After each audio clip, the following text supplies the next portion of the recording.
The main focus of my thinking is how philosophy can come into its role again in history as a lever for further cultural maturity, or social progress, if we can call it that. And I think we're on the cusp of philosophy helping us catalyze a new emergence in what Teilhard de Chardin called Noosphere evolution. Right? There's ways to pronounce that, but I call it Noosphere. And when we think about what we now know about evolution, right? That it's universal, that each human being is in some ways a microcosmic embodiment of the entire structure of evolutionary emergence. And when we come to learn more through philosophical insight, through these interior phenomena, how the emergence, the structure of emergence continues into the noosphere, right? And how philosophy has played a role, like from the ancient golden age of ancient Greece, or in the Enlightenment, I think philosophy can play this role again. And so that brings up the question of, okay, well, you mentioned the emergence of industrial revolution and the 18th century, the emergence of the Enlightenment itself, right, as a hinge of history. I think if we look at it from the perspective of noosphere evolution, we can see how that emergence brought many good things, but also every one of these steps of emergence has dignities and disasters, right? Positives and negatives. And certainly I'd say left brain thinking is at least partially a product of the pathology of this modernist worldview, as I call it.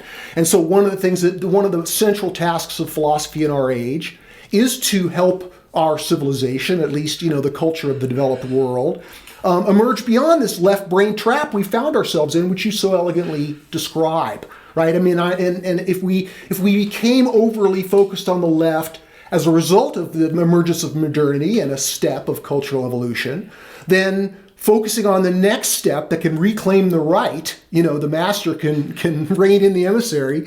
And, this is actually something that while, we can't socially engineer cultural evolution, I think we can garden for emergence, right? That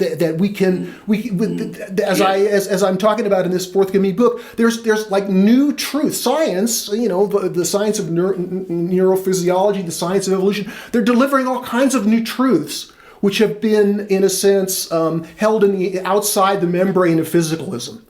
And by demonstrating how that framework is now exhausted, right? How it now is creating more untruth than truth, right? It started as method. When it became an ontological reality frame, then obviously it ran into all kinds of problems, as again, you've demonstrated.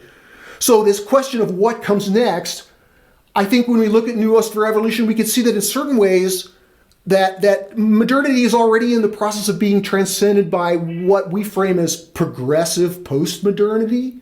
But it's got its own disasters as well, its own pathology. So in other words, both of these are struggling, and their conflict is one of the things that's driving, the big problems of our world. But the way I see it is this dialectical progression, not just a Hegelian dialectic, but an evolutionary dialectic from thesis to antithesis to synthesis. We can begin to see how this progressive postmodern turn, not just in philosophy, but as a cultural whole, in the West, that this is staking out this opportunity to transcend modernity by being its antithesis, but the antithesis is not the end. It can't create a new whole. The new whole comes from the synthesis.